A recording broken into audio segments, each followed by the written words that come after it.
Just how in the 20th century the levers of power were controlled by those who had oil, gas and steel.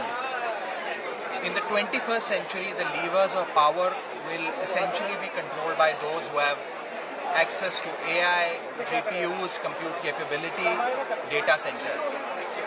And that was the key, element of my argument, that how India needs to build its own compute capability, and how today, we are in a AI ecosystem in this world where there is a monopoly in some sense, where design is controlled by one company based out of the US.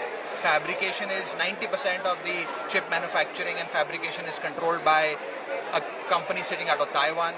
And then you have export controls, where certain countries in the world, particularly the US, have defined these chips and GPUs and this entire AI architecture as a strategic asset and imposed controls on its export. So when it comes to the design, fabrication and the export challenges, India needs to kind of prepare itself to secure access, to diversify supply and ultimately build a big AI infrastructure. Today India doesn't lack the intent, India doesn't lack the capital. India also does not lack the talent.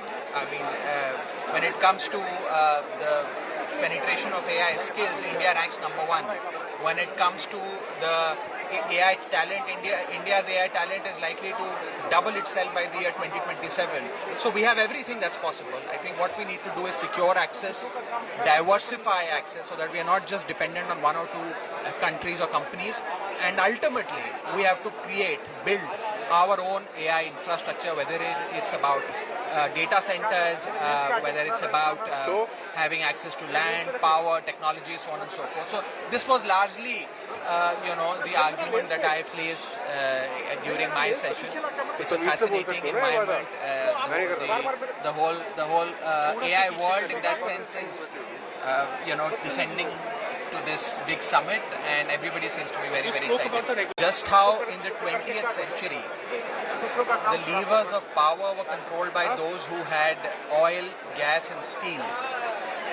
In the 21st century, the levers of power will essentially be controlled by those who have access to AI, GPUs, compute capability, data centers. And that was the key, element of my argument, that how India needs to build its own compute capability, and how today, we are in a AI ecosystem in this world where there is a monopoly in some sense, where design is controlled by one company based out of the US. Fabrication is 90% of the chip manufacturing and fabrication is controlled by a company sitting out of Taiwan.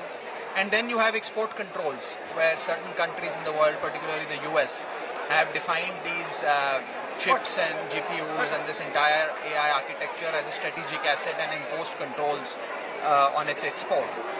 So when it comes to the design, fabrication and the export challenges, India needs to kind of prepare itself to secure access, to diversify supply and ultimately build a big AI infrastructure. Today India doesn't lack the intent, India doesn't lack the capital. India also does not lack the talent. I mean, when it comes to the penetration of AI skills, India ranks number one. When it comes to the AI talent, India's AI talent is likely to double itself by the year 2027.